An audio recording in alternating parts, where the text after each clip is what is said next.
సమర్వీర్ creations Razakar చిత్ర బృందంలో నా తమ్ముళ్ళు చాలా మంది ఉన్నారు ఇక్కడ. Yata Satyanarayana director, DOP Ramesh Reddy music director, Bheems, మరియు రాజ్ అర్జున్, ఇంద్రజ గారు, శ్రవణ్, తిరుమల, కేశవ్, సురేష్ గారు, హరిశ్చంద్ర గారు. Sorry if I don't know the other names, please. And all my unit, Anji Reddy, ఇక్కడ ప్రజెంట్ ఉన్న వాళ్ళు శ్రీకాంత్ రెడ్డి, మరియు అందరూ కూడా పేరు పేరున నేను అభినందిస్తున్నాను. ప్రతి ఒక్కరూ చాలా కష్టపడి ఒక మంచి చిత్రాన్ని రూపొందించగలిగాం. ఇది భావి తరాల భవిష్యత్తు కోసం తీసిన చిత్రం. ఇది డబ్బు కోసం కానీ లేక గ్లామర్ కోసం కానీ తీసింది కాదు. ఇది నన్ను ఆదేశించింది తిరుమల తిరుపతి దేవుడు శ్రీ వెంకటేశ్వర స్వామి వారు. వారి సన్నిధికి వెళ్ళినప్పుడు ఈ ఆలోచన వారు కలిగింపజేశారు, రజాకార్ అని. తద్వారా ఈ సినిమా నిర్మాణం చేసుకొని ఈరోజు మంచి సినిమా అని ప్రతి ఒక్కరు చూసిన ప్రతి ఒక్కరు కూడా చాలా మంచిగా తీశారు. బ్యూటిఫుల్ ప్రొడక్షన్, మంచి విలువలతో కూడిన చిత్రాన్ని నిర్మించారు.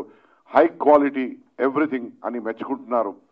కానీ ఎందుకో మరి ఈనాటి ఈ తెలుగు తరానికి గ్లామరు లేక ఇంకేమైనా వేరే వాళ్ళ ఇంట్రెస్ట్ ఉన్నాయా, ఎందుకు ఇంత పెద్ద ఎత్తున ఉన్న ఈ హిట్ని తంచాలే. ఎందుకంటే భావితరాల భవిష్యత్తు అని నేను ఎందుకన్నానంటే ఈ చిత్రంలోని సారాంశము అదే అన్నమాట.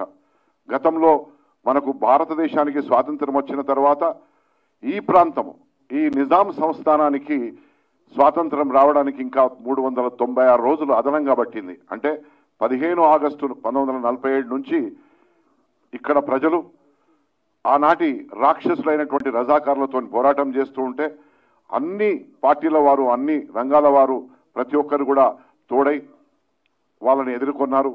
ఆ తర్వాత అప్పటి ప్రధానమంత్రి జవహర్లాల్ నెహ్రూ గారు దీని మీద కొంచెం తాత్సారం చేశారు. కానీ ఆయన deputy prime minister Sardar Vallabhbhai Patel మాత్రము ఈనాడు మనం ఈ స్వేచ్ఛా వాయువులు పీల్చుకుంటున్నామంటే అది సర్దార్ పటేల్ వలననే అనేది మనం ప్రతి ఒక్కరు గుర్తుంచుకోవాల్సిన విషయం, భావితరాలకు కూడా తెలియజేయవలసిన విషయం.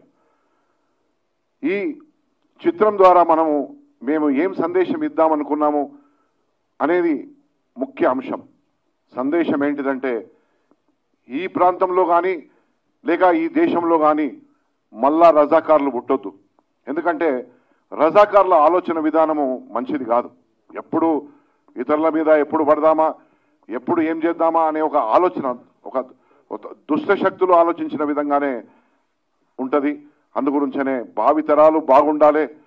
మన భారతదేశంలో ఉన్న ఈనాటి ప్రజానీకం అందరూ కూడా ప్రతి ఒక్కరు కూడా ఐకమత్యంతో ముందుకు పోవాలి.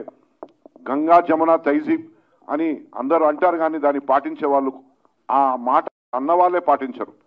ఇది మనం గుర్తుంచుకోవాలి. ఇప్పుడే ఒక పెద్ద మనిషి విజేంద్ర ప్రసాద్ గారు ముఖ్య అతిథిగా వచ్చారు. కానీ కొన్ని కారణాల వల్ల మీడియా కూడా సమయానికి రాలేకపోయింది. మా సాంకేతిక బృందం కూడా సమయానికి రాలేకపోయింది. నేను ప్రొడ్యూసర్గా మిమ్మల్ని క్షమాపణ అడుగుతున్నాను. దీనికి వారు అన్నారు ఒక గట్టి మాట. ఎందుకంటే మన హిందువుల్లో చాలా లేజీ మెంటాలిటీ వచ్చిందని. మన హిందువుల్లో ఆ పెద్ద మనిషి ఆ మాట అన్నాడు. మన రక్తంలోనే ఉంది అని అన్నాడు. అంటే మనము ఎంత ఆలోచన చేయవలసిన విషయం అనేది, అంటే అటువంటి గొప్ప వ్యక్తి ఆ మాట అన్నాడంటే ఈనాటి సమాజం నిజంగా బాగా ఆలోచించవలసిన విషయం ఉన్నది. ఎందుకంటే సమాజానికి కావలసినది ఏంటిది? ఒక సందేశాత్మక చిత్రం.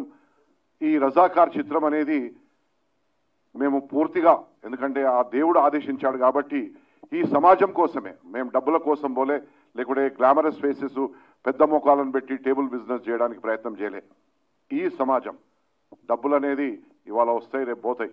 కానీ మనం ఏ సందేశం ఇచ్చాం అనే ఒక విలువలకు మేము కట్టుబడి ఉండి, నేను మా చిత్ర బృందం యాటా సత్యనారాయణ అండ్ కంప్లీట్ తారాగణం, ఇంద్రజ గారు, sorry I did not mention your name, right, I'm sorry.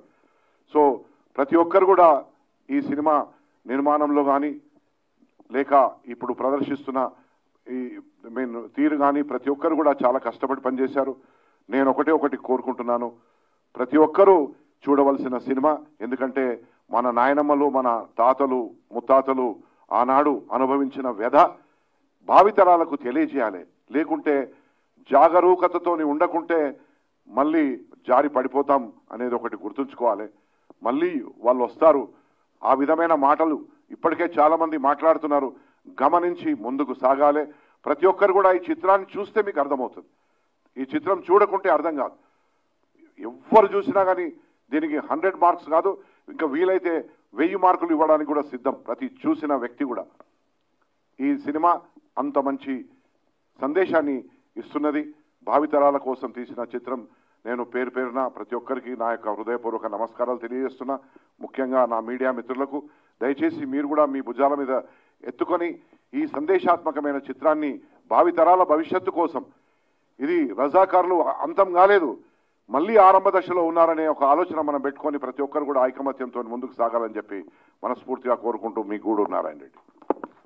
Thank you sir, thank you so much. నాకు వేరే ఎంగేజ్మెంట్స్ ఉన్నాయి, అందుగురించేనే దయచేసి మన్నించాలి. బాంబేలో అపాయింట్మెంట్ ఉంది, నేను దానికోసం వెళ్తున్నాను. ఎయిర్పోర్ట్కి వెళ్ళాలి. 1:20కి ఫ్లైట్ ఉంది. ఇక్కడ ఉన్నా ఇప్పుడు ఇంకా. Thank you. Thank you sir, thank you so much for being here and joining us. Thank you. And Razakar